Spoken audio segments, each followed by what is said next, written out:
Sa bayan ng San Gregorio, tahimik at malaprobinsya pa rin ang lugar, kahit pa modernong panahon na.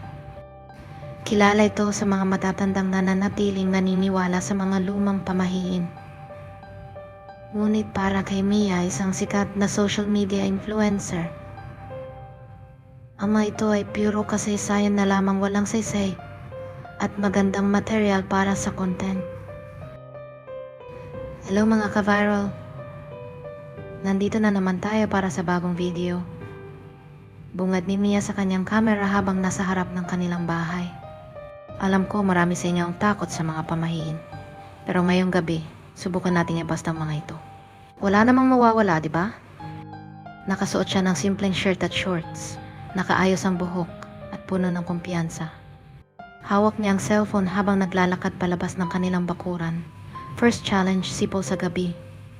Baka daw kasi may mga espiritu o maligno na tatawagin. Idi tawagin natin.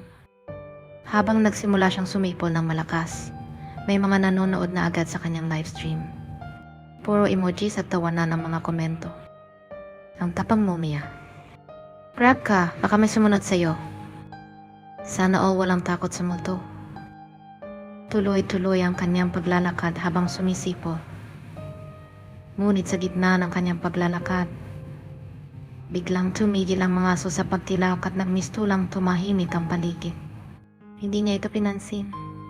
Bagkus ay nagpatuloy sa pagsipon. Sa pagtatapos ng kanyang live, may isang kakaibang komentong lumabas. Tumigil ka na. Hindi mo sila gustuing magalit. Pagkatapos ng kanyang unang challenge, sinundan niya ito kinabukasan ng isa pang vlog. Sa pagkakataong ito, pumunta siya sa lamay ng isang kapitbahay upang subukan ang pamahiin tungkol sa pagkuha ng litrato sa tabi ng kabaong. Guys, nandito tayo ngayon sa lamay ng isang kapitbahay. Bawal daw magpicture kasi malas. Pero ano bang masama kung susubukan natin? Inilabas niya ang cellphone at nag-selfie sa tabi ng kabaong. Tawa siya ng tawa habang tinitingnan ang picture. Ngunit napansin niyang may kakaiba sa dulo ng litrato, isang malabong anino na nikawang nakatayo malapit sa likod niya. Ang pangit ng lighting. Biro niya. Ipinost pa rin niya ito online na may caption na, "Malas daw." Bakit ang ganda ko dito? Nag-viral agad ang post. Pero kinagabihan habang siya ay natutulog, nagising siya sa tunog ng sipol sa labas ng kanyang bintana. Pagdungo niya, walang tao. Madilim lang ang paligid at tahimik. Pero habang isinasara niya ang bintana, para bang may nakita siyang aninong dumaan sa gilid ng bahay. Kinabukasan, napansin niyang parang mas lumalakas ang mga ingay tuwing gabi. Sa sunod niyang live, sinabi niyang gagawin niya ang ultimate test, magwalis sa gabi. Sa oras na iyon, nakaset up na ang tripod at camera niya sa sala. Okay guys, sabi nila bawal daw magwalis sa gabi kasi matataboy daw ang swerte. So tonight, malalaman natin kung totoo yan. Habang nagwawalis siya, biglang nagpatay sindi ang ilaw. Napahinto siya, ngunit ngumiti sa camera. Iniisip na baka mas maganda ito para sa dramatic effect. Why, ang creepy. Pero syempre wala to. Hindi niya napansin agad ang mga komento sa livestream. Mia, tumigil ka na. May nakikita kami sa likod mo. Ano yung nasa may pinto? Nagulat siya nang biglang umikot ang camera niya ng kusa. Sa screen, nakita niya ang sarili niyang likod at may isang babaeng nakaupo sa sulok, nakatingin sa kanya.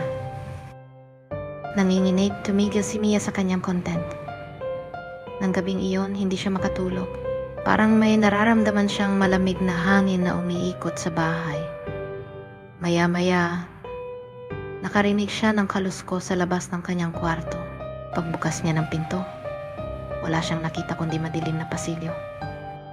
Tumakbo siya palabas ng bahay at nagpunta kay Aling Merly, ang kilalang albularyo sa kanilang lugar.